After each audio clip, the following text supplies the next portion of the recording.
Borderlands 4 is non-stop chaos, not just in the gameplay, but with everything surrounding the game, from its optimization to the comments made by the CEO, Randy Pitchford. There is a lot surrounding Borderlands 4, and as usual, it's your boy Grandpa Casual, and that is what we're going to get into today. So if you like what we do here, consider liking and subscribing. It would be immensely appreciated if you did. Outside of that, let's get into Borderlands 4. Initially, I was not going to play Borderlands 4. I wasn't even going to buy it because of the $70 price tag and the fact that I wasn't the biggest fan of the art style. Like, I really didn't get it. It's one of those things where once you get it and it clicks, you start to understand and you're like, oh, okay, this is what they're doing here. This is what Borderlands is. I didn't get that at first, especially with Borderlands 3, but I kind of understand it more now playing Borderlands 4. Another reason why I wasn't going to buy it, and a lot of people may know, is because of the comments from the CEO, Randy Pitchford. Like, Randy is a guy who people call outspoken. To me, I kind of feel like that is true, but at the same time, I kind of feels like he shoots himself in the foot a lot with the things that he says. Because I'm from the school of thought that if you're a creative, and you create whatever type of art you create, if you make it for other people to consume and other people to enjoy and ultimately spend their money on it, then at the end of the day, it becomes less about you and more about them. Now, if you're unaware, the launch of Borderlands 4 on PC has been dismal. They're having problems with optimization, they're stuttering, there's hitching. There's a lot of reviews out there speaking on these things, and people are pissed. Why? Because they spent $70 on this game, which is not a little bit of money to spend on a game just to have the performance be subpar.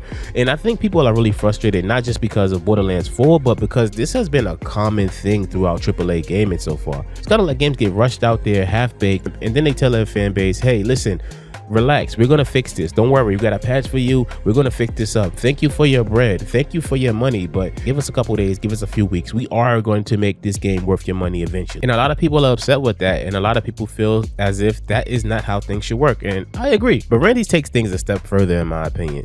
While these other companies may plead and kind of like level with the fan base, Randy kind of goes against his fan base if they mention anything. I think his earlier comments before the game came out about real fans will be able to buy the game and they will go out and get it was kind of out of touch and kind of crazy. But I kind of feel that his recent tweets is really coming from a place of being defensive when he's telling people to code your own engine if you know better than me.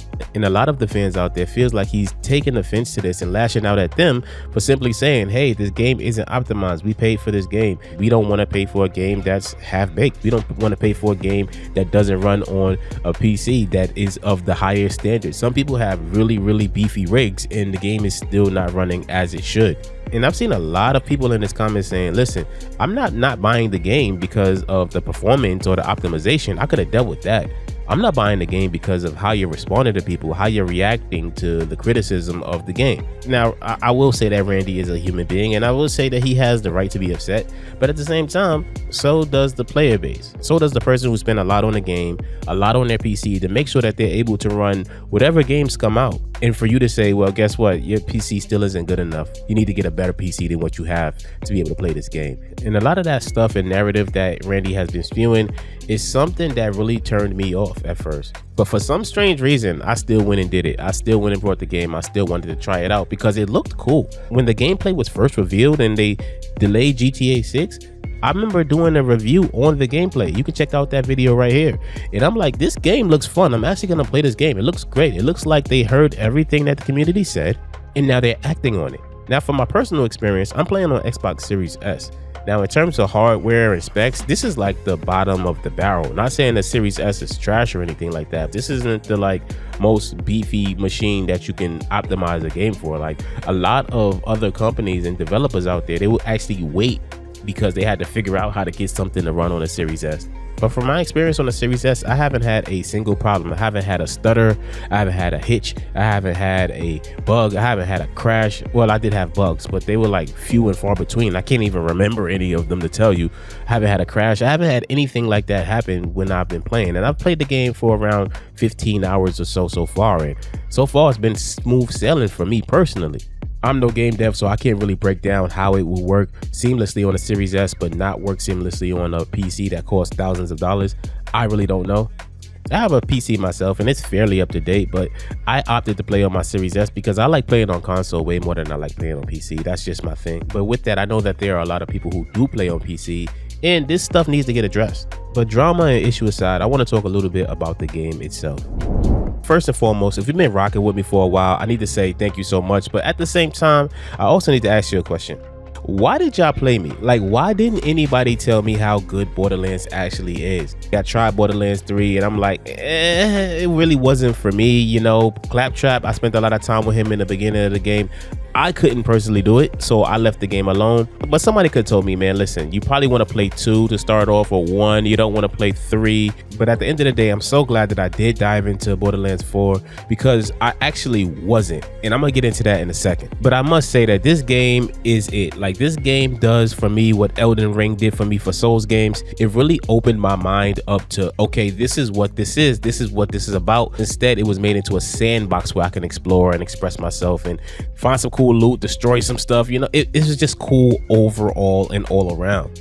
So Borderlands 4 is basically everything the franchise is known for: loot, chaos, wild gunplay, and blending it all in a massive open world. Well, technically open zones, but they're big enough and it still gives you that exploration hit there. So as someone who lives for open world games and story driven games and RPG, this was right up my alley. But Borderlands 3, Borderlands 2, Borderlands 1 were games that I really didn't get into. I really wasn't feeling them. I felt like they weren't for me. So this is like my first foray into the franchise. Similarly to with Dark Souls, how Elden Ring was my first foray into the franchise. And what it does here is it encompasses everything that the game is known for, and it puts it on a platter and says, go have fun. And honestly, I can't get enough. As far as the story, no spoilers, I promise. I'm only showing the basic gameplay that I can here in this video right now because I want you to experience this for yourself. So if you see the same gameplay over and over, or if it seems mundane, because I'm really trying to avoid as many spoilers as I possibly can. So the basic gist of the game is you play as a vault hunter on the planet Kairos, where this mysterious being called the Timekeeper is basically running things with an iron grip.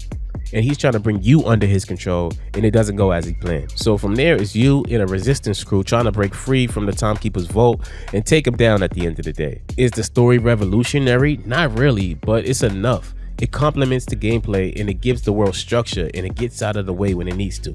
And that's a win in my book right there. Now, this game has that signature Borderlands flavor. It's goofy, it's chaotic, it's bloody, and it doesn't take itself too seriously. And I know people had comments on the humor in the game. I felt like the humor in the game was okay. It wasn't too bad. I personally felt like Borderlands 3 was far more worse when it came to that. I don't think I lasted more than 2 hours in Borderlands 3 because it was just too much going on with the trying to be funny, trying to be humorous, and I felt like it was a little heavy-handed there.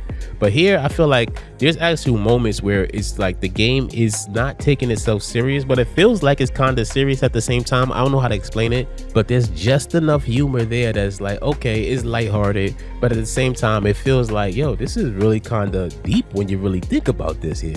But under the jokes, the game has its own aesthetic, the real cel-shaded style, and it's something that I grew accustomed to. I think primarily because I'm really enjoying the gameplay. You have a big weapon variety, you have build diversity, and you have random elite bosses pulling up out of nowhere. So the game offers a lot outside of the story itself. It's like I spend a lot of time on the side quests, on the open worlds, just doing like the tasks in the areas and the zones of the open world. And they're not like placeholder side missions. Like these side missions kind of have depth to them. There's side missions that send me to several different locations to complete. And it just kind of keeps things interesting every time you play. Speaking of that, the new traversal system is fire too.